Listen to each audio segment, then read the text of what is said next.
মানব জীবনে বইয়ের গুরুত্ব স্মরণ করে টলস্টয় বলেছিলেন, জীবনে মাত্র 3টে জিনিসের প্রয়োজন, বই, বই এবং বই। আসলেই তাই।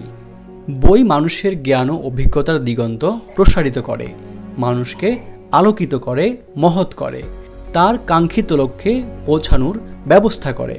তাই আলোকিত মানুষ এবং জ্ঞানী মানুষ হতে বই পড়ার কোনো বিকল্প নেই।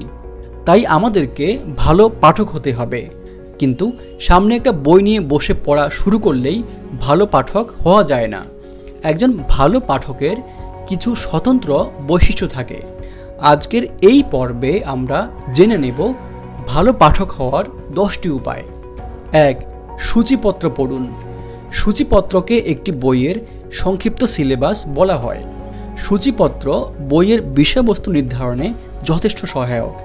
ইদানিংকালে অনেক গ্রন্থে সূচিপত্র বিস্তারিত আকারে সন্নিবেশিত হয়, ফলে বইয়ের বিষয় নির্ধারণ করতে তা কোনো অসুবিধা হয় না।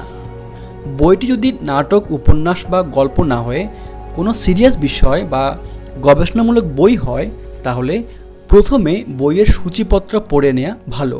সূচিপত্রের প্রতি অধ্যায়ের শিরোনাম দেখে যেসব অধ্যায় পড়া দরকার কেবল সেগুলো পড়ুন, সম্পূর্ণ বইটা আপনাকে পড়তে হবে না।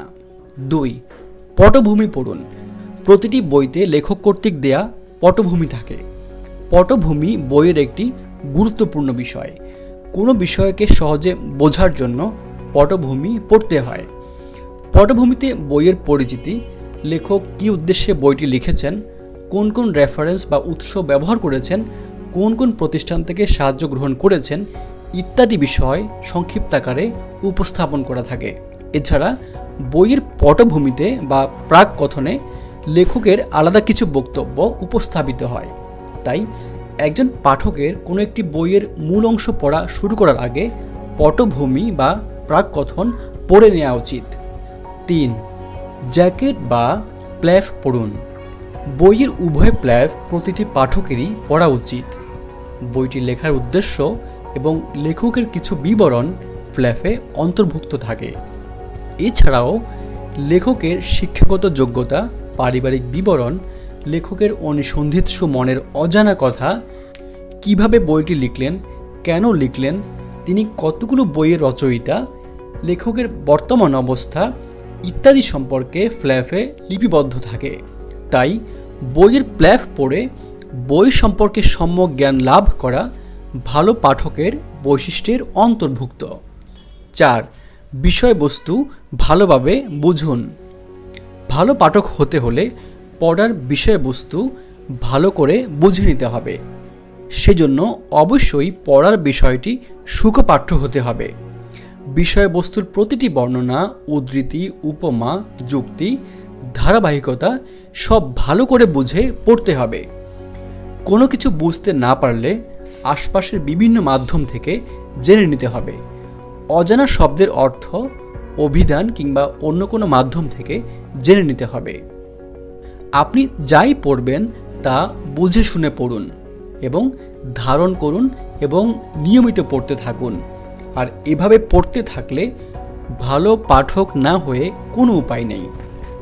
5. স্মৃতিশক্তিকে ঝালিয়ে নিন। যে কোনো বিষয়ের প্রতি মানুষের আস্থা থাকলে তা সহজে আয়ত্ত করা সম্ভব হয়। পড়ার বেলায়ও এ কথা সমভাবে প্রযোজ্য।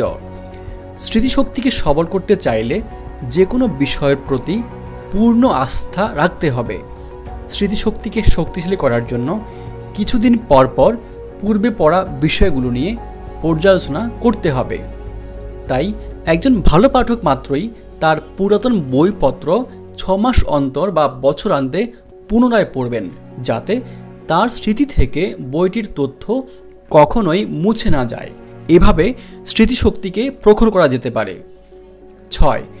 বিচ্ছিন্নভাবে না পড়ে পুরো বিষয়টি একসঙ্গে পড়ুন।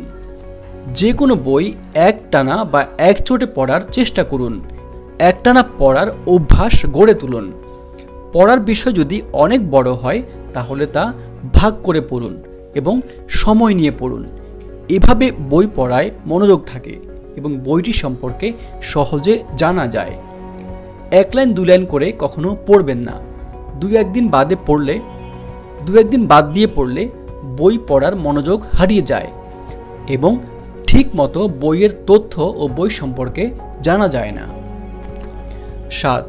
নোট খাতা ব্যবহার করুন। লেখালেখি একটি সুকুমার বৃত্তি, একটি অভ্যাস, একটি নেশা। নেশা ছাড়া কোনো কাজ সহজে করা যায় না।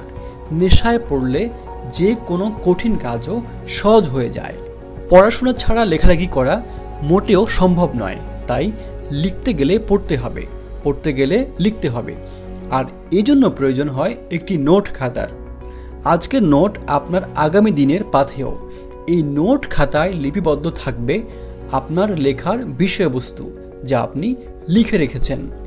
নোট খাতায় লিপিবদ্ধ লেখা আপনাকে যে কোনো সময় সহায়তা করবে। 8. উদ্ঘাটিত বিষয়বস্তু লিপিবদ্ধকরণ।